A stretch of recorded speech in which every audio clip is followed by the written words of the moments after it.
Olá pessoal, meu nome é Pedro e esse é o canal iByte Brasil. Agradeço a todos os inscritos no canal pela confiança e vamos aí para mais um vídeo. E nesse vídeo eu falo sobre os amplificadores de radiofrequência.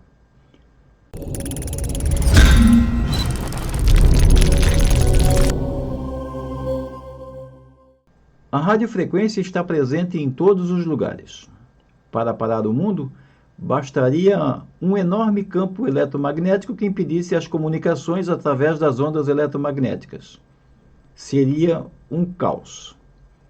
Toda vez que alguém liga uma TV, um telefone ou qualquer dispositivo baseado em ondas de rádio, na estação transmissora, um ou mais amplificadores de radiofrequência estão sendo utilizados.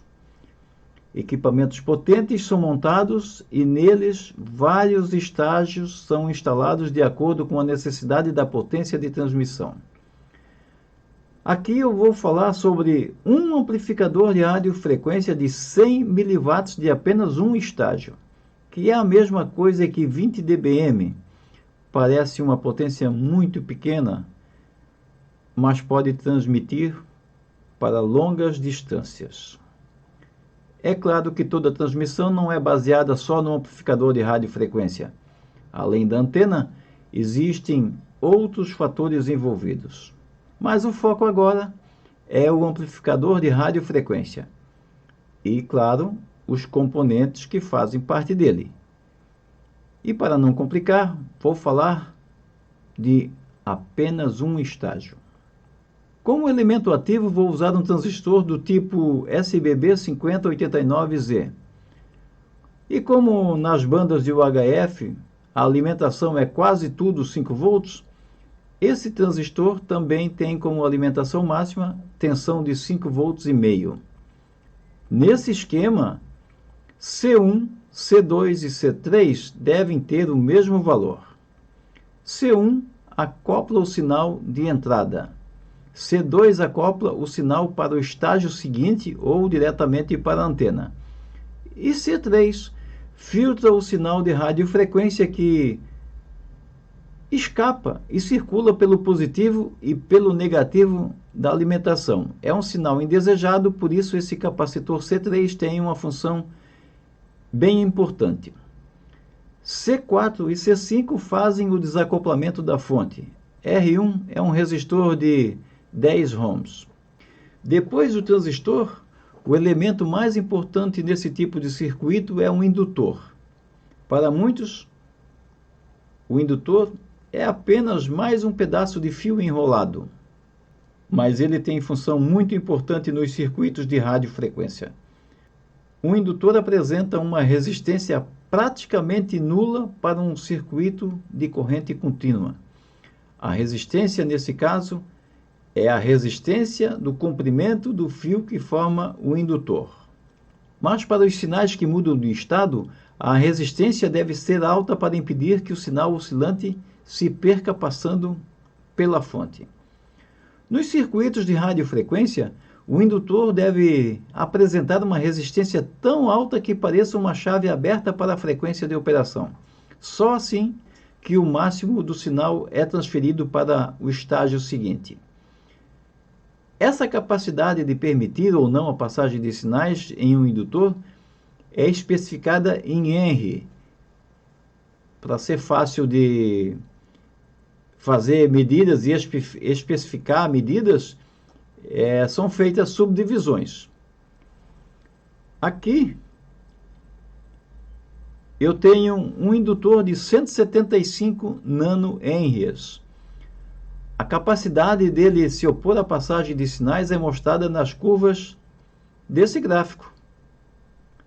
Nota-se que a curva mostra uma alta oposição à passagem dos sinais em aproximadamente 730 MHz.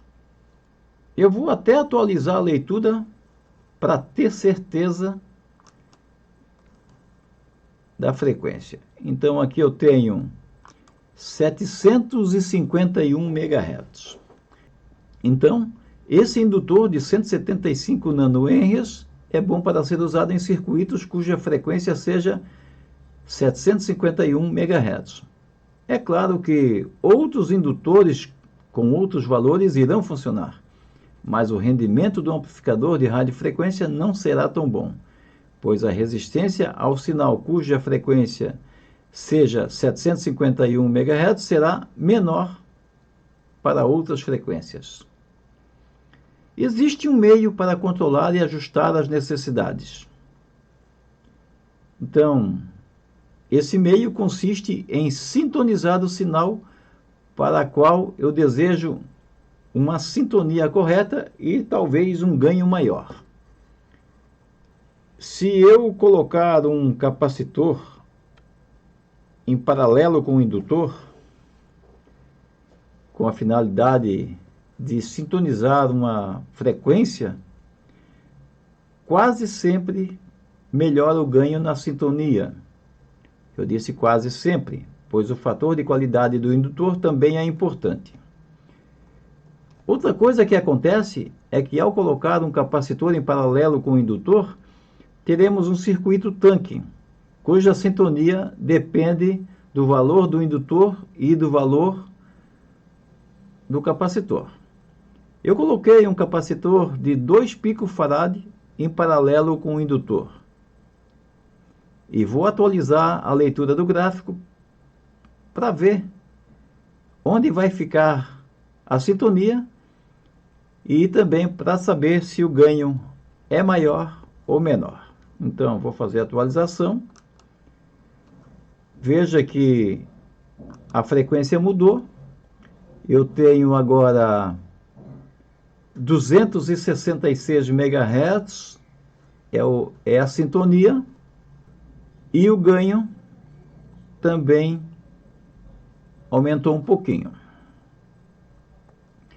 Então eu lembro que a sintonia é sempre feita com o indutor e o capacitor em paralelo. Para circuito tanque, para choque de radiofrequência, é apenas o indutor. Também lembro que na leitura, o instrumento soma todas as capacitâncias e todas as indutâncias, exatamente como num circuito real. As curvas do gráfico mostram o ganho do circuito sintonizado e a nova frequência onde o circuito LC, que é formado pelo indutor e pelo capacitor, fazem a sintonia.